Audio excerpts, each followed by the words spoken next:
दोस्तों, भारत में नक्सलवाद आया कैसे? इस सीरीज में पिछले वीडियो में हमने देखा कि जैसे यूरोप में कैपिटलिज्म आया, पूंजीवाद आया, वैसे ही वहाँ के समाज में दो क्लास पैदा हो गई, एक कैपिटलिस्ट क्लास और एक वर्कर क्लास। कैपिटलिस्ट क्लास जो वर्कर क्लास का शोषण किया करता था, क्योंकि जैसे ही मशीन आए वैसे ही वर्कर की आवश्यकता और कम होने लगी, जिसके चलते वहाँ के वर्कर हैं उनको कम पैसा मिलने लगा और उनके हिसाब से कोई लॉ भी नहीं बना था, तो 14-14, 15-15 घंटे उनसे काम कराया जाता था। तो इसी शोषण को देखते हुए जर्मनी में एक व्यक्ति आते हैं, कार्ल मार्क्स। कार्ल मार्क्स ने ये कहा कि हम एक ऐसी सोसाइटी बनाएंगे जहाँ पे कोई क्लास ही ना हो, ना कोई अपर क्लास हो, ना कोई लोअर क्लास हो। मान के चलो कोई फैक्ट्री में अगर 100 लोग काम कर रहे हैं तो वो 100 के 100 लोग उस फैक्ट्री के मालिक होंगे, ना कि कोई एक व्यक्ति विशेष। और उन्होंने ये भी कहा कि हम करेंसी सिस्टम हटा देंगे।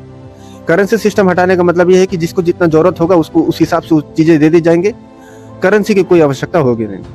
और साथ ही उन्होंने ये भी कहा कि हम स्टेटलेस सोसाइटी बनाएंगे, कि स्टेट होगा ही नहीं, क्योंकि स्टेट से क्या होता है, कैपिटलिस्ट स्टेट को पैसा दे देते तो स्टेट उसके अनुसार लॉ बनाता है, कानून बनाता है, जिससे कैपिटलिस्ट का फायदा होता है।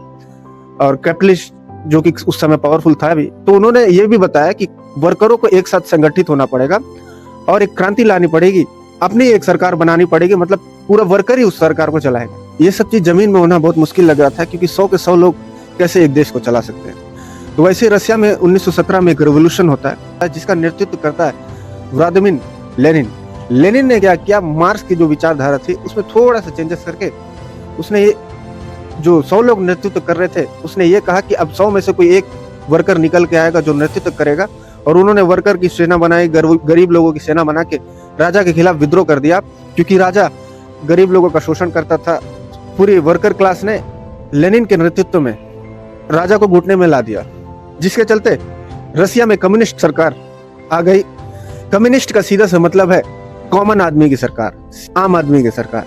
तो जैसे ही रशिया में कम्युनिस्ट सरकार आई, वैसे जो भारत में बैठे ब्रिटिशर थे उनकी आंखें चौड़ी हो गई, क्योंकि भारत में भी जो मजदूर वर्ग हैं वो ज्यादा थे, गरीब वर्ग ज्यादा थे, जिसके चलते तो अंग्रेज ये नहीं चाहते थे कि जो रशिया में हुआ वो भारत में ना हो जाए। ब्रिटिशरों ने बहुत सारा प्रयास किया, लेकिन 1920 में एक थिंकर था एमएन रॉय, वो कार्ल मार्क्स की किताबें खूब पढ़ता था, तो उनके विचारधारा से भी प्रभावित था।